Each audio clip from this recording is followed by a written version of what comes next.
By now, late morning Tuesday, November 16th, the personality of Landing Zone X-Ray had changed. What previously had been a killing field had become something else. We moved without impunity in places where movement had meant death only hours before. Except for our own artillery and air, there was nothing to be heard. It was just too quiet, too sudden, and it made me uneasy. That old principle, nothing was wrong except that nothing was wrong. Where was the enemy? Headed back to Cambodia?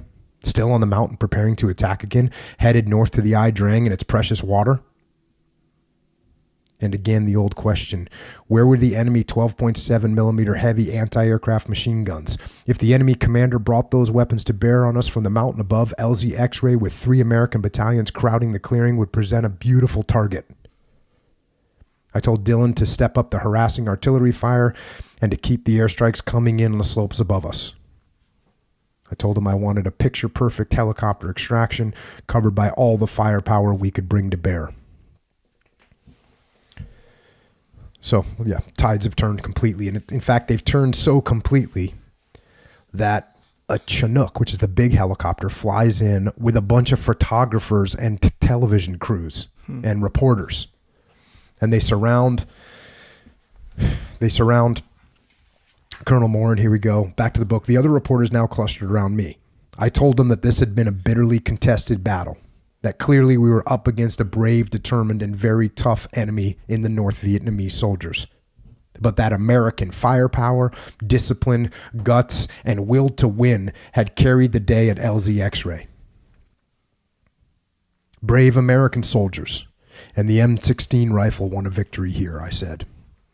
My voice choked and my eyes filled with tears as I told the reporters that many of my men who had been killed in this place were only a matter of days away from completing their service in the Army, but they fought and died bravely. As I stood there, I knew that the telegrams that would shatter the hearts and lives of scores of American families were already being drafted. Now came the body count. And if you remember, we've talked about this before. Everyone was always, they wanted to talk about the body count in Vietnam, even at this early stage. And he was thinking about that. Back to the book. Now came the body count. From the beginning of the fight, I had known that higher headquarters would eventually want to know what damage we had done to the enemy. So after each major action in this battle, hating it, I asked my company commanders for their best estimates of enemy killed. With the battle raging back and forth over 3 days and 2 nights, it was anything but orderly. There was no referee to call timeout for a body count. We did the best we could to keep a realistic count of the enemy dead. In the end, it added up to 834 dead by body count, with an additional 1,215 estimated killed and wounded by artillery, air attacks, and aerial rocket attacks.